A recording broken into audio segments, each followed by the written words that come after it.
In the name of the Father, and of the Son, and of the Holy Ghost. Amen. Da pacem Domine, O Lord, grant us peace.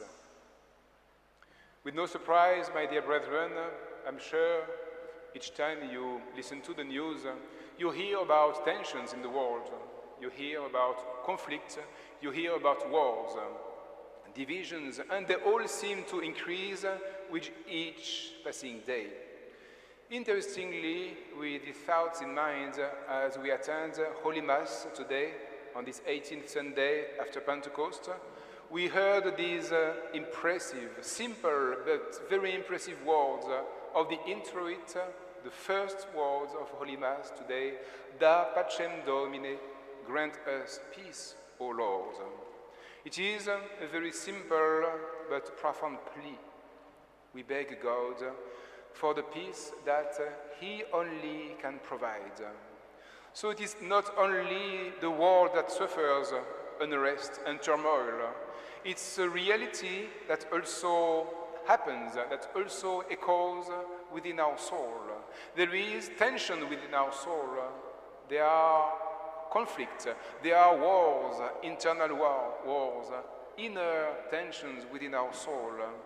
And how often do we experience restlessness, anxiety, turmoil that really disrupt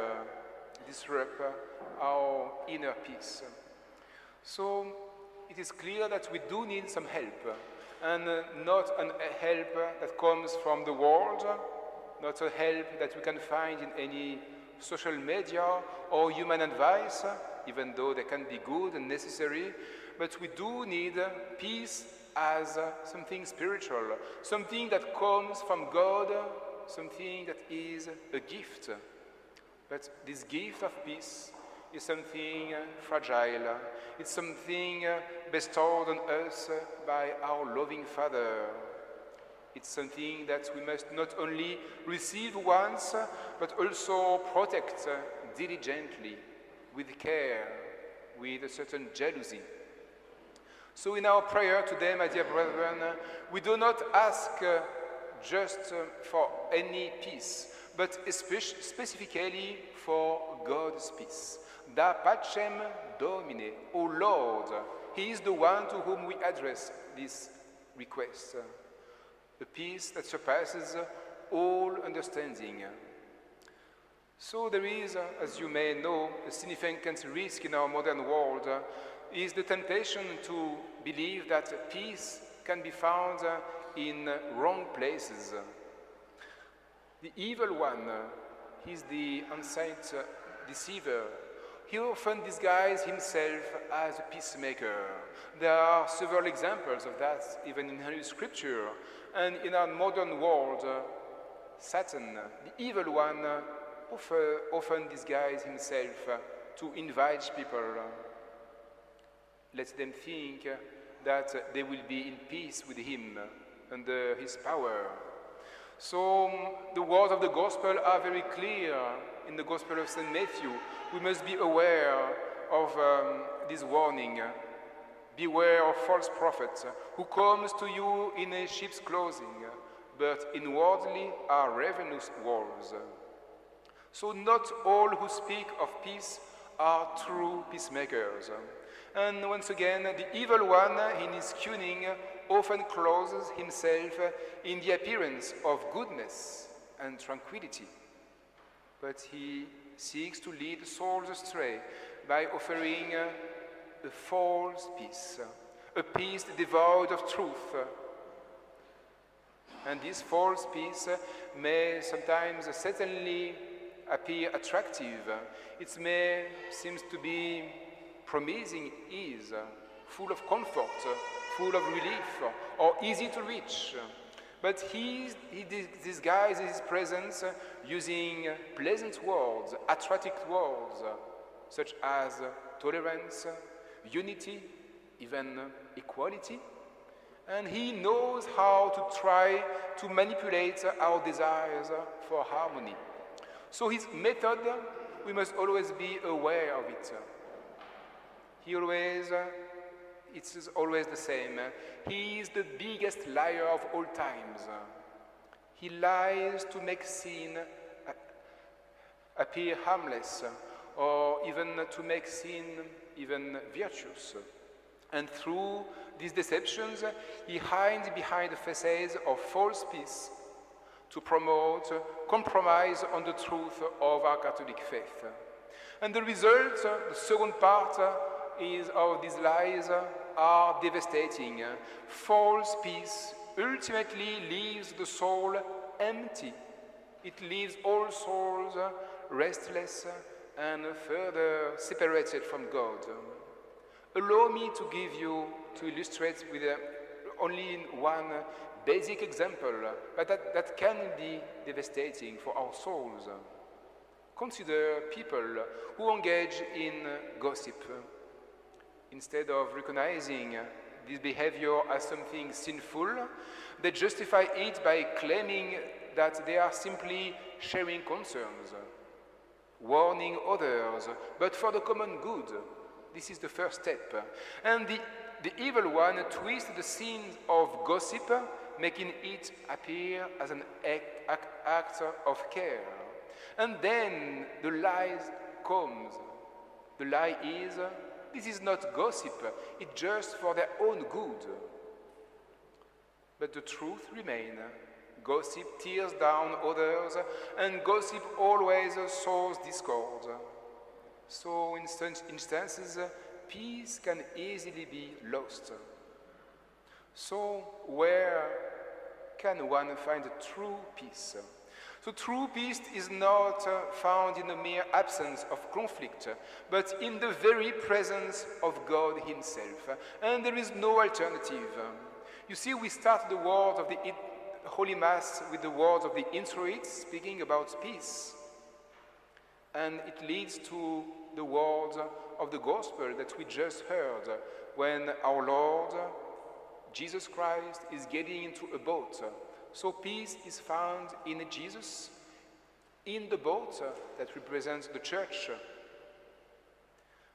And it reminds us that peace can only be found in Jesus Christ, in our Lord, and we in his church. And there is no alternative. This is why, my dear brethren, when you attend Holy Mass every Sunday, you must come with this desire to seek God's peace. Da pacem Domine. You must have this great desire to receive God's peace, this great desire to embody the peace of Christ within your soul, so that you can radiate in all your duties, in your families, at home, in this world that says increasingly turns away from God. And remember that this gift of peace is the one that flows from your union with him.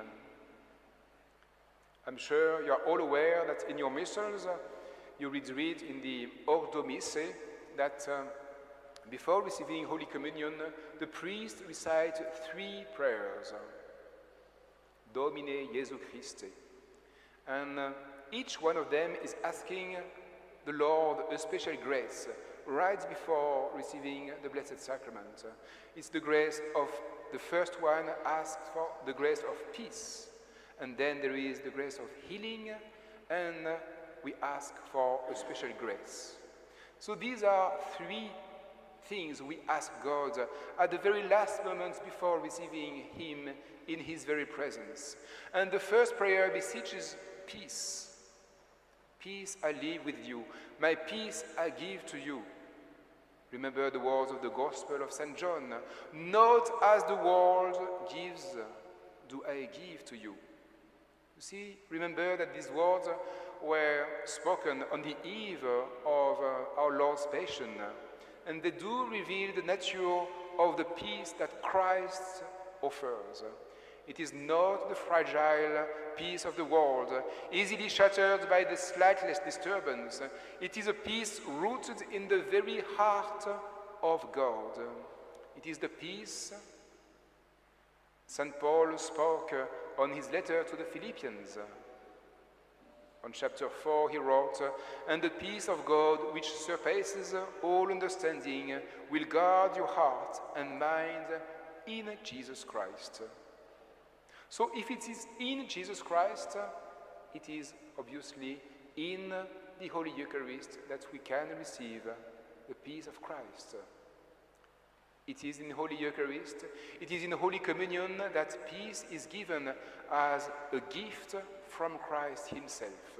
So you do receive peace when you kneel down at the altar, when you open your mouth, when you think, you believe firmly that you are going to receive the body, the blood, the soul, and the divinity of the Prince of Peace. Only the real presence received in the soul in state of grace can then calm our fears and heal all our wounds. So, my dear brethren, this is your spiritual program for today. When you approach the altar, remember that the Holy Eucharist brings about that intimate union with Jesus, with our Lord who abides in us and we in him, as the Gospel of St. John states. In this moment, we are joined to him who has conquered sin and death. In this moment, Jesus, present in the Holy Eucharist, can also remove all the obstacles against his peace. These are all our venial sins that hinder our full communion with God. So, my dear brethren, let us think about that, and let us always pray to the Queen of Peace, Our Lady, the Mother of God. Let us always keep a fervent devotion to her, to our Blessed Mother. She is the one who exemplifies so perfectly the peace that comes from complete surrender to God's will. Amen. In the name of the Father, and of the Son, and of the Holy Ghost. Amen. Ave